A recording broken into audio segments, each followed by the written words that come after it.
Dan San Ali Ansar menerobos pedalaman Majapahit untuk mencari para pertapa Buddha dan para ahli yoga Hindu yang kabarnya banyak bermukim di sana untuk diislamkan.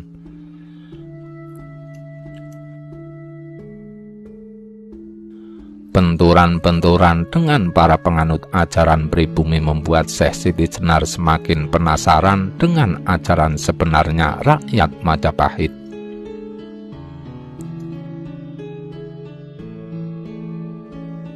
Sehingga Syekh Siti Jenar bingung karena tak bisa mengislamkan rakyat Majapahit sepenuhnya. Semakin ke timur semakin berat bagi Syekh Siti Jenar untuk menyebarkan ajaran Islam.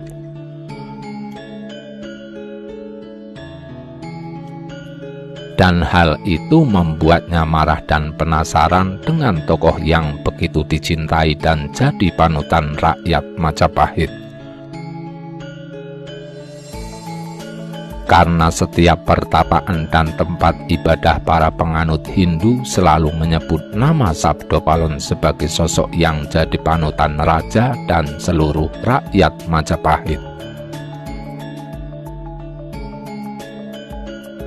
Dengan penuh kesombongan, Syekh Siti Jenar mendatangi tempat pertapaan Sabdopalon dan dia menantang Sabdopalon untuk menunjukkan segala pengetahuannya.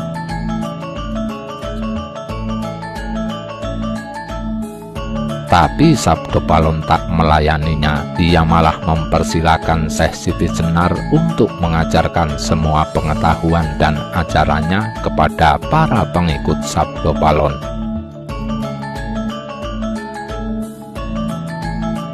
Dari sinilah pikiran dan hati Syekh Siti Jenar mulai terumbang-ambing, karena ternyata Sabdopalon yang ia anggap akan menerima tantangannya atau setidaknya ada rasa marah dan dendam, malah sebaliknya.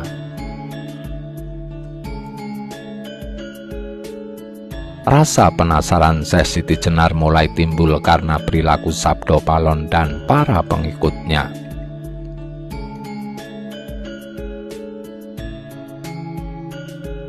Karena Sabdopalon tidak pernah mengajari pengikutnya dengan kata-kata, melainkan dengan perilaku dan kasih sayang yang sama pada semua pengikutnya.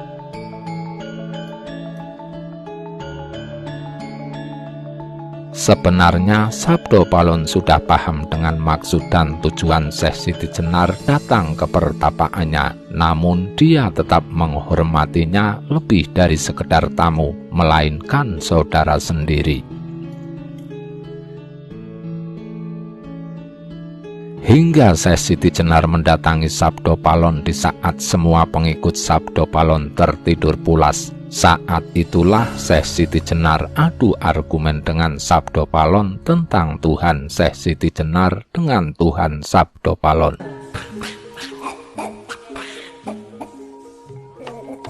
Syekh Siti Jenar hendak mengajari Islam kepada Sabdopalon dan menunjukkan syariat Islam, hingga Sabdopalon bertanya pada Syekh Siti Jenar, "Tuan, apakah Tuan mengetahui Tuhan Anda?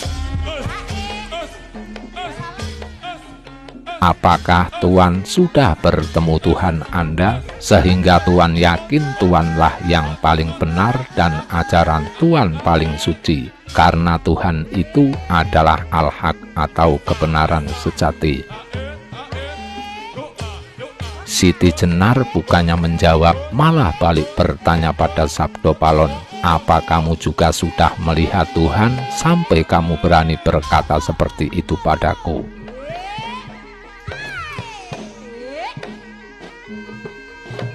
Sabdopalon menjawab, "Ya, Saya mengetahui Tuhan saya, dan saya bertemu Tuhan saya. Mendengar jawaban itu, Syekh Siti Jenar tak percaya begitu saja dan bertanya, bagaimana aku mempercayai Anda dan Tuhan Anda?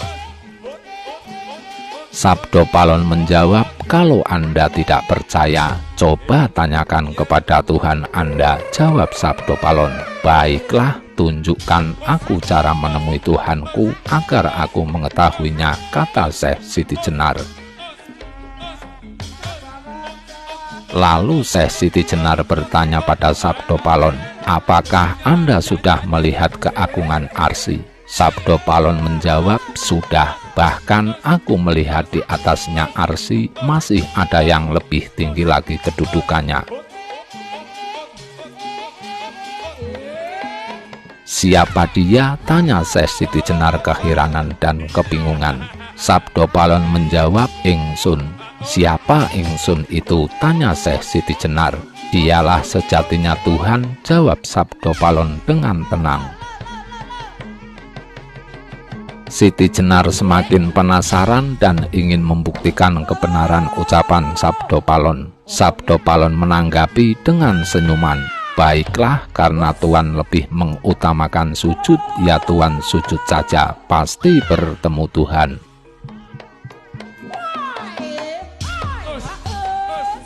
Syekh Siti Jenar bertanya, berapa lama aku harus bersujud? Sabdo Palon menjawab, cukup sehari semalam Tuhan.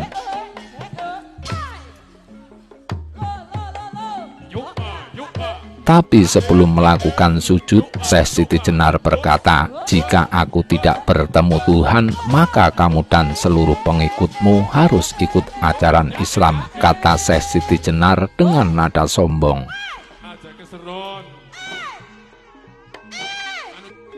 Sabdo Palon menjawab iya dengan senyuman. Akhirnya Siti Jenar menuruti Sabdo Palon untuk bersujud agar bisa mengetahui Tuhannya. Mulailah Syekh Siti Jenar bersujud dimulai habis asar mendekati maghrib. Dalam sujudnya Syekh Siti Jenar sudah tidak ingat apa-apa lagi hingga akhirnya dia bersujud selama 7 hari 7 malam. Melihat hal itu, Sabdo Palon merasa prihatin dan segera membangunkan Syekh Siti Jenar.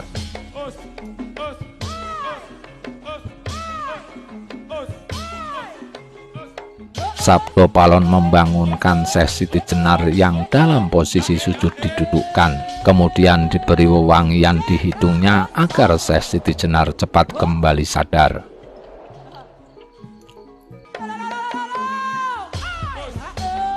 Wajah Syekh Siti Jenar pucat kebiruan karena peredaran darahnya tidak lancar, tapi tersumbat dalam kepala Syekh Siti Jenar akibat kelamaan bersujud.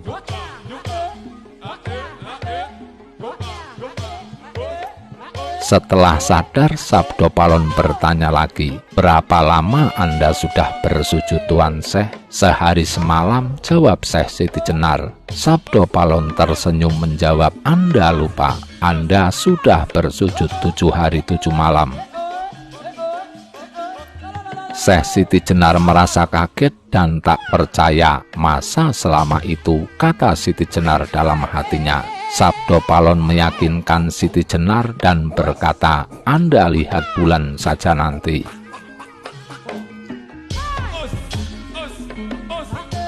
Anda datang ke sini hari Soma sore menjelang matahari tenggelam masuk malam Anggoro tanggal 7. Anda ingat itu, dan sekarang ini hari Soma lagi dan tanggal 14. Kemudian Sabdo Palon melanjutkan pertanyaannya, apakah dalam sujud Anda yang selama itu Anda sudah bisa bertemu Tuhan? Syekh Siti Jenar menjawab, tidak, aku tidak ingat apa-apa, bahkan aku tidak bertemu Tuhan. Makanya sesuai janji kamu harus ikut ajaran Islam, kata Syekh Siti Jenar.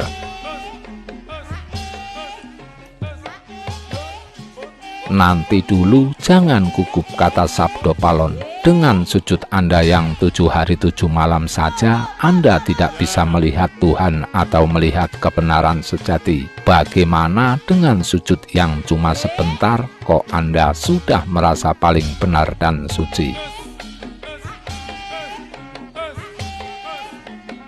Sekarang begini ya Tuan Syekh, Anda ikut denganku duduk semedi. Toh di ajaranmu juga ada, cuma beda nama yaitu iktikaf. Kemudian Syekh Siti Jenar melakukan apa yang Sabdo Palon lakukan. Dengan izin Tuhan Yang Maha Esa atau Gusti Kang Akarya Jagat, Syekh Siti Jenar dibawa terbang melintasi 7 semesta kehidupan. Dia ditunjukkan perjalanan jiwanya dari Al-Amarah, Al-Luamah, Al-Mulhamah, Al-Mutmainah, Al-Sufiyah, Al-Lubiyah, dan Al-Sir, di mana semua rahasia di atas rahasia dijabarkan. Dan pada akhirnya Syekh Siti Jenar sampai pada ajna, yaitu proses di mana manusia sudah tidak bisa apa-apa.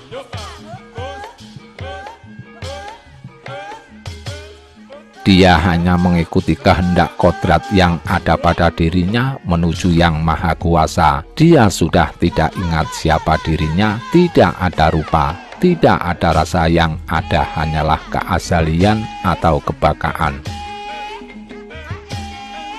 Sesuai kapasitasnya, Syekh Siti Jenar tergugah bangun, kedua matanya terbuka, dan tanpa sadar dia menangis sedih, takut, bahagia, haru, seperti anak kecil yang baru sadar dari mimpi buruknya.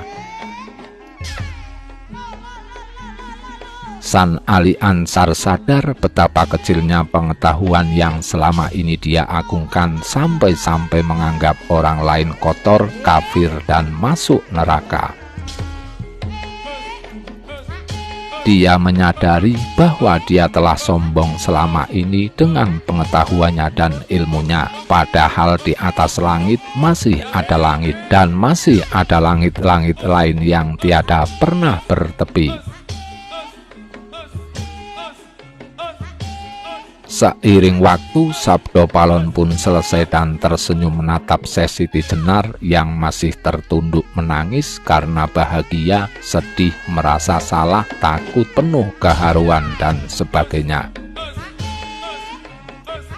Dengan suara parau dan tubuh gemetaran, Syekh Siti Jenar berkata, "Tuan Sabdo Palon, tolong ajarkan saya dan bimbing saya agar selalu menjalani kebenaran sejati."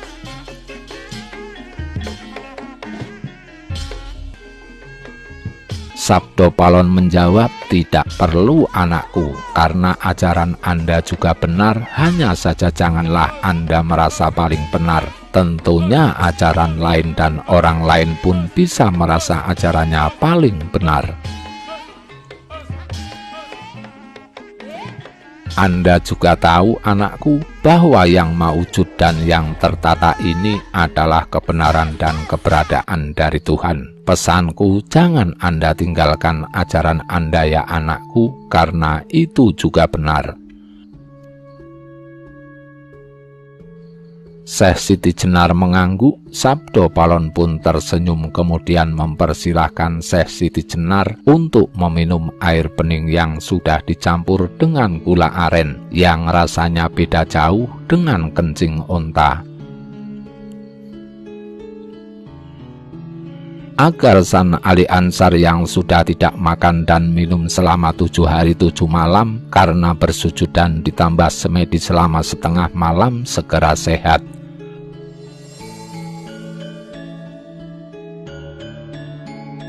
Setelah meminum air tersebut, Syekh Siti Jenar merasa pulih. Kemudian Siti Jenar memandang bulan tanggal 14 malam 15, di mana bulan purnama memancarkan cahaya yang sempurna. Siti Jenar merasa beruntung bisa bertemu dengan seseorang yang rendah hati mengajaknya berjalan dalam semesta hidup yang ada pada dirinya, sehingga bisa mengetahui semua nafsnya atau jiwanya.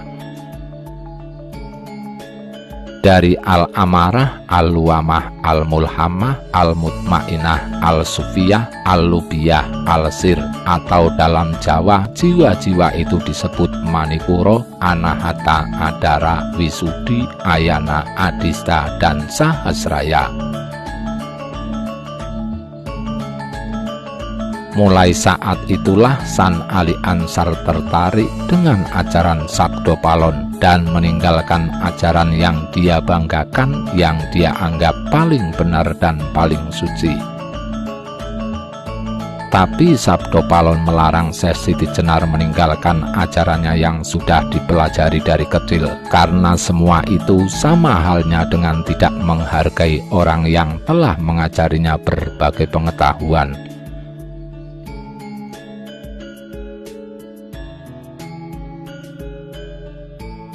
Hingga akhirnya ajaran Syekh Siti Jenar dipadukan dengan ajaran Sabdo Palon, sehingga muncullah harmonisasi ajaran Jawa tapi Islam, ajaran Islam tapi Jawa, atau yang disebut Islam Kejawen atau Kejawen Islam, yang pada akhirnya jadi cikal bakal kelahiran ajaran kejawen. Kalau ajaran orang Jawa sendiri adalah ajaran ketiadaan, atau memahami makna ketiadaan atau ada makna. Tapi bukan kitab ada makna yang berisi pitungan walau namanya sama ada makna. Intinya jika manusia sudah mencapai titik kesejatian, dia akan sanggup melihat semua bentuk kebenaran dalam semua ajaran.